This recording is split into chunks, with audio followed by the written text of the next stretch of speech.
Thank you. Hello, everyone. Thank you for being here. So my name is Victor Agulhon. I'm the founder of a studio called TARGO. We do immersive documentaries, and I'll dive into it today. We have 25 minutes approximately to talk about crafting immersive stories on the Vision Pro. Just before we get started, quick hands. Who's tried the Vision Pro? Yeah. Okay. That's pretty good, much better than what I expected. So you all know what we're going to be talking about because you've all seen it in a headset, which is perfect. Quick intro into why I'm doing this talk today. So I created a company called TARGO. We do immersive documentaries. So what we do, we've done this for the past 8 years now, focusing really on telling true stories in immersive technologies. So we've done this a lot on all the platforms that exist, the first Quest headset, all the different evolutions of the Oculus headsets, and we released recently a first documentary on the Vision Pro. Our mission from the very beginning has always been the same and remains the same today, is connecting people with the world using immersive technologies. We do this by talking about stories everyone is familiar with. If you go on our website, if you look at the stories and documentaries we've produced, we always talk about themes people are familiar with. For us, it's a strategy first to be able to speak about, if you think about immersive technologies, we're already in a niche. So if you speak about a niche in the niche, you start addressing a very small amount of people. And so we talk about stories people are familiar with. So we have done a lot of historical documentaries on the DDay landings, on the Notre Dame Cathedral, on the Kennedy assassination. We've also done more like light-hearted entertainment documentaries, like the ones on the women chefs behind the dish, a series that's available on Quest. Explorers' stories around the South Pole. So really trying to cover a broad range of topics, but with a very mainstream approach. The reason why I'm doing this talk today on the Vision Pro experiences, we released 2 weeks ago a documentary called DDay the Camera Soldier. It's an experience, a documentary that lasts 20-25 minutes that you can experience on Apple Vision Pro. Before I dive into it, I'm just going to share with you the trailer, and then I'm going to use it as a case study as much as I can, because that's the only, that's a project that we've been working on for the past 9 months. So that's how we've actually crafted an experience, and because I think it's better if I can talk from my experience on the platform, I'll try to share a few tips and what we've encountered working on the platform. So if you can play the trailer now, would be great. Thanks. For a long time, I had no idea what my dad had done. Kept a lot of things inside. He was a very tough dad, and it was tough being his daughter. I had this story that I wanted to get out. We too are anxious about D-Day, as we will probably be part of it. The only way I could reach him was through these stories. So I am so happy. If you just go to the cliffs just beyond that, that's where I think your father landed and where some of the film was taken. Dad, I hope you're proud of me. I brought you back. I knew that by 3 a.m. we'd be in our little boats headed for the northern beaches. I kept thinking about you. I wondered if anyone back there thought that in the next 6 or 7 hours, hell would break loose. After all this time, I had actually found his film. He never was able to share it with me, and I just felt like I was just bringing him back. There's only a fraction recorded on the film of what took place there that day. As ever, Dick. The men behind the lens are the men who show the world this is what war is like.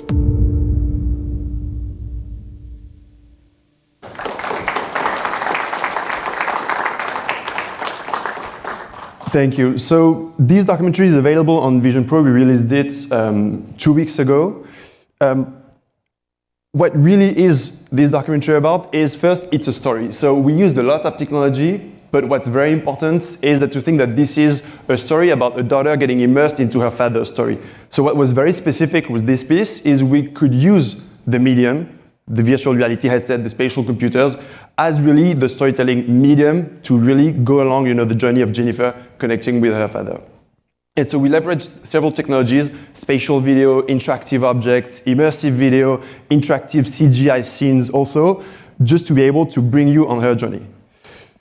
And so today I want to tackle 3 main themes. The first one is, what does the Vision Pro change to our industry?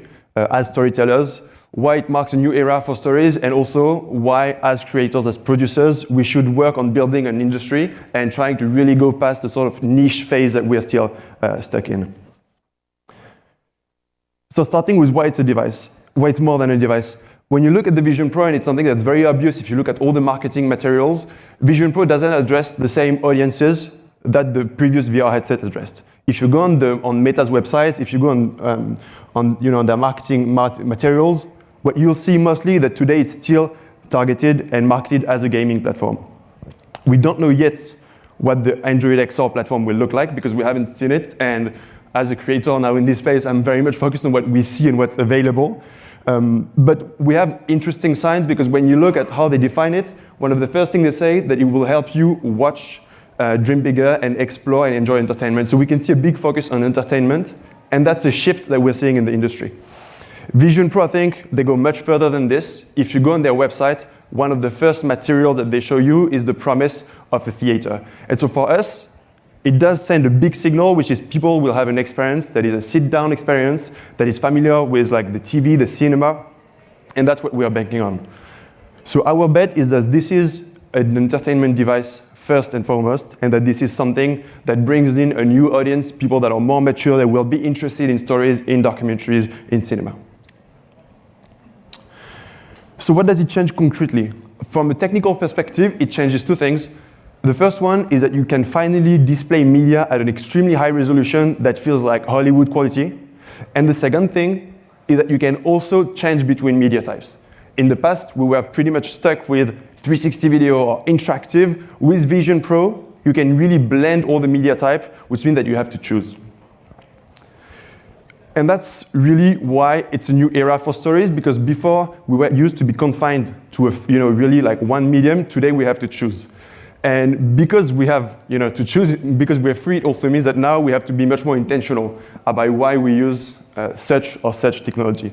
And so the first takeaway that we have after working on this device is that we have to be really, really intentional about which technology we're going to be using for which part of the story. There's this concept that's used a lot in marketing, which is why, how, what, and trying to think about the different layers of why you do what you do. Why being the main vision of what you're achieving, the how is the tools, the system you're going to deploy, really deploy and use to create your actual story, and the what is what do you see as a spectator, as the audience. And so that's really sort of like the mindset that we've had all along this story, all along this Vision Pro experience when we built it, was trying to think of why we wanted to do what we did. I don't want to start defining what immersion is because I think we start having tons of different definitions. So what I'll just say is that immersion and what we can do on the Vision Pro is really begins where the traditional screens end. So everything that you can't do on a traditional screen, I think will be qualified as immersion, and I think that's where at least how we treat it. Few elements that I want to highlight today, which are going to be the video, the spatial TV, 3D video, immersive video, and CGI environments. Let's start with video. So video sounds, basic because we're all used to watching videos. On Apple Vision Pro, I think it's been a huge comeback of the frame. It was always about 360 video, about no frame at all on the previous platforms. When you look at the marketing materials for all the brands and all the streaming services, they're really bringing back that frame. And so as creators, as storytellers, it means that if we want to use the frame content, we have to think about why we want to use that frame content. Because we could go 180, 360, interactive, and if we want to use 2D video, why do we want to use 2D video? For us, in the DDay documentary, it was about connecting with historic materials. So this is a story of someone who filmed historical events. We wanted to show the actual historic materials. So for us, the only way to do it was to show exactly what he did. So what we did was we just went and captured the actual scans that are available on the National Archive websites. We added on top of it, viewfinder to recreate the effect that you can see from his perspective. But in the documentary, what you end up seeing is very much like the 2D footage that he shot, which are basically what you would see in a TV documentary, because for us it was important that you have that connection with the original, the historic material. The second element was the use of spatial TV. The cleanest way to describe it would be sort of like ambilight television, taken to the next level. There's been some experiences on the platform that have used this technology brilliantly. I'm thinking about the Gucci app, if some of you have tried it. They really expand the frame and they sort of build around this frame to create, use this space as a storytelling platform. And for us, when we thought about, okay, that's a great technology, how can we use it? How can we be intentional about it? For us, we started with the idea that we live in a world that's post-D-Day, right? I think it makes sense, but we wanted to convey the idea that the world we live in would be different if D-Day hadn't happened, that it's part of everyone's legacy. And so what we did was we leveraged one feature that we have on the Vision Pro, which is the ability to scan your environment. And so using a real-time engine like Unity, we're able to basically scan your entire surroundings. And we designed textures and maps with all the footage that were taken on that day. And we have an animation there that plays it. And so you're sort of like surrounded by the D-Day film and photos. And it highlights one of the lines that she says in the documentary, which is, I think she says something along the lines of, the films of D-Day are part of our collective memory. And that's really what we wanted to highlight. In the end, in the documentary, you have the historical footage in front of you as a 2D TV that's overlaid on top of your environment. You can see the mesh, what we call the wall mesh of the archive footage. So these are ways, as storyteller, that you can use immersion to tell really a story and to highlight the story using technology. Then on to 3D video. I think that's probably one of the obvious use cases of Vision Pro. You can display great 3D content. There's some beautiful apps today on the platform. There's the IMAX app where you can watch beautiful 3D movies, so very much like a 3D cinema, but in your living room. And there's an app recently released by Apple called Spatial Gallery, which allows you to go through sort of bite-sized content in 3D. But once again, if you want to create something that's 3D, say that it's cool is not enough. The question is, why do we do this? And so in this documentary, once again, because we had the ability to use it, we tried to think about why it made sense to use that technology. And one thing I will say is, if you're interested in using 3D goggles and 3D film, do not underestimate how difficult it is to create great 3D. There's amazing books out there to create high quality 3D, but it is extremely hard as a craft. And yes, there's some devices and you can create spatial video now with your iPhone, but if you want to create really peak quality 3D, trust me, we've done it, and it's not an easy task. But for us, the mindset was, at the beginning of her journey, Jennifer is really much, confined, not knowing her father's story, and we wanted to create that sensation that you were seeing in a box, that you were seeing in her world, but she didn't have the full vision of what her world looked like. And so we created camera rigs that allowed us to film in 3D, which gave us, the magic window effect of looking into her world and her not looking into your world. And these are some of the rigs of what they look like. These are not exactly the ones we used for this production, but for previous productions. And that's what I mean by do not underestimate 3D. 3D is difficult, but it's worth it. These are some of the shots that we filmed, some of the behind-the-scenes footage from the documentary. And these are the scenes that you actually see in the film. And they allow us, as filmmakers, to create that first connection where you see into her world, but she doesn't really share her space with you at the beginning. Then came immersive video. Immersive video was sort of like what we started with. We love the technology. It conveys enormous emotions. I think it's the easiest way to connect with people in immersive media. And for us, it was, I think, a way to convey an experience that's very obvious. If you look at Apple Vision Pro, I'm sure you've seen some of the adventure series that they've produced with Atlantic Productions, which are fantastic. And you can see here the value prop is very clear. You're probably never going to climb a mountain on top of the sea. You're probably not going to race in a racing car on top of a mountain. You're not going to cross cliffs. So I think the value prop for why these deserve immersive video is extremely clear. And you have to ask, I think, the same level of question every time you want to use that technology is, why is it better to actually use immersive video beyond any other technology?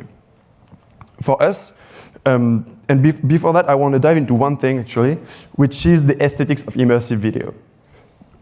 We've heard time and time again that doing immersive video is simple because you just put a camera somewhere and it just works. I'll say 3 things that we see very often in immersive video that always drive me crazy.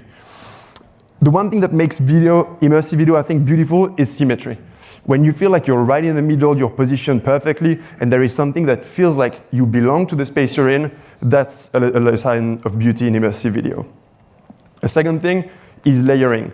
Because you can play with depth in immersive video, it feels nice when you have different layers of depth at different levels. If you just have scenes that it's very far out or just very close, it doesn't necessarily require 360 video or immersive video because it's just going to feel unsatisfying. And the last one is the personal space. Leave some space between you and the viewers and the subject. I've seen many productions recently that go slightly too close, and it does create some discomfort, and you don't necessarily want to, create discomfort for your audience. For us, the immersive video was about creating a link directly between you and Jennifer, and because the whole story is about connecting you with her, you can really join her on an eye-opening moment. So we have this moment in the documentary where we transition from the 2D scenes to the immersive scenes, and it's the moment when she discovered her father's footage, and at that time, you go into the scenes with her, and it opens up, and that's really what we wanted to insist on. We filmed with Canon R5Cs, then that we upscaled, and you have a beautiful quality image in the end. There's going to be some stunning new cameras available on the market apparently shortly with Blackmagic. So there's plenty of tools today to create great immersive video. It's not a completely easy task as well to create, but at least the tools are getting way easier to use. And so that's what it looks like in the documentary. When you get with her to the American Symmetry in Normandy, the scene opens up, and then you go on with her during her journey. And the final one that I wanted to talk about is the interactive scenes and the environments. It's one of the, I think, most difficult things to achieve today on Vision Pro, just because the Vision Pro is so powerful. It's a curse and a blessing. A blessing because you can show stuff that are absolutely incredible. A curse because it means that you have to create stuff that's absolutely beautiful. And so for anyone that's working in 3D and CGI, you know what that means. And that's why some of the only PCs that have had interactive scenes today have been released by major studios and platforms. Of course, there's the Apple TV first piece that really opened, I think, everyone's eye on interactive storytelling on Vision Pro, Encounter Dinosaurs, and What If, the experience by Marvel, which is also interactive CGI scenes. So it's very difficult to use, but also it creates sort of a wow factor that's really stunning. For us, in this documentary, it's about the ending of the documentary. Sorry, actually, there's tons of spoiler in this, I'm realizing now. But the goal for us was to turn the past into the present. It sounds like a basic idea, but actually doing it was extremely rewarding. What we did is that we took iconic photographs from that day, we remodeled the entire scenes in 3D, and then we actually retextured all of it. It was a huge pipeline that I'm not going to dive into right now, to be able to have beautifully rendered CGI scenes. And you, as a viewer, you get that sensation that you saw in the trailer, where you progressively go, into these photos. And it feels like a bullet time moment, really, that stopped in time. There's very slight animations to make you feel you're in this very brief moment in time. And finally, and I want to leave some time for a few questions if you have any, a few elements that I think are critical for us. Today, we have to start working on the unit economics of what does it mean to create return on investment on these platforms. Today, there is very little money to be made, but we have to understand what that means if we scale it up. Today, the estimates I think are around 500,000 units of Vision Pro sold. Maybe today that brings in only $50,000 per experience. But what if that's 100 million headsets that are in use when you have 5 years from now several manufacturers? So we need to be able to draw a line to be able to invite people to join that industry.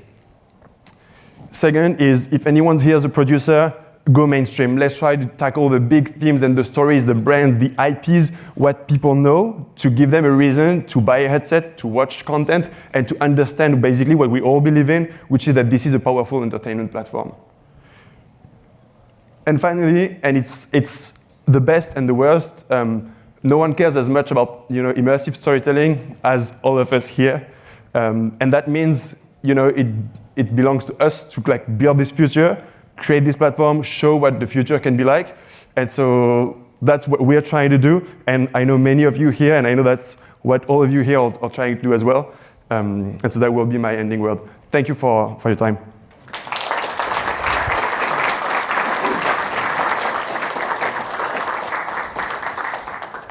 Nice work, Victor. Thank you. Can you speak a little bit about the proportional effort on the object-based work you did versus the video work that you did for DDay specifically? It's very different pipelines. So it's two different teams that will work on it. Everything that's interactive CGI object in scenes will be based on Blender, Unity. So it will require a more heavy load, because then you have tons of different people that will work on it. You will have the modeling, the texturing, the interactive part, the shaders. So I will say it's more difficult to create full environmental scenes. And then video production is just traditional video, traditional for us, I guess, but it's just video production. So you will go on the field. So I will say we probably spent 60% of the resources doing the 3D and interactive parts of the documentary, 40% of the resources doing the video.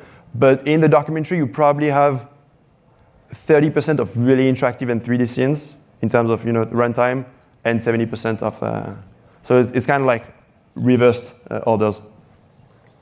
When you're thinking about cut points, I find that really jarring when things cut in immersive video. Yeah. So how do you stay on one shot longer? Is that the plan? How do you mean? Well, when you're choosing edit points, yeah. If you're in immersive, I find it really jarring when you're going from one lens to the other, from one camera to another. So I think we are trying to find a balance point between, I think the more you watch immersive, the more you get used to it.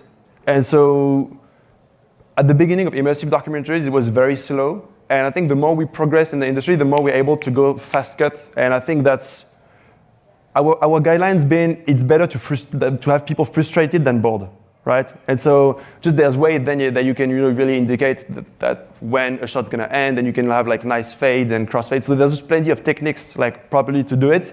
But finding the right pace, that just becomes editing artistry, right?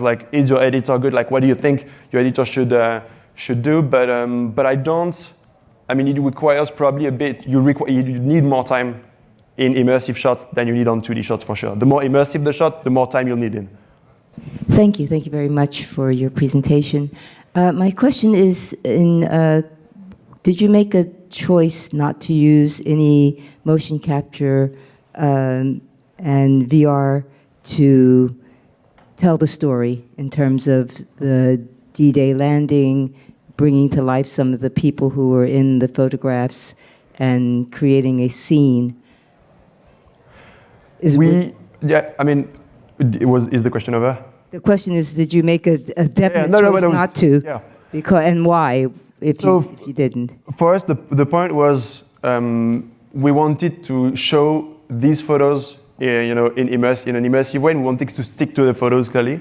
Then why we didn't do capture, motion capture, all of this was just because of budget, really. At the beginning, we actually tried to work with a company that had done lots of capture around the same theme, but then we realized that for the pipeline that we had, also in terms of amount of polygons that you can put in, just the compute that you can allocate to the Vision Pro, it was better to build it completely from the ground up. But from an artistic perspective, it was sticking to the photo as much as we could, and so all of the shapes, everything is really remodeled based on what you see in the photo.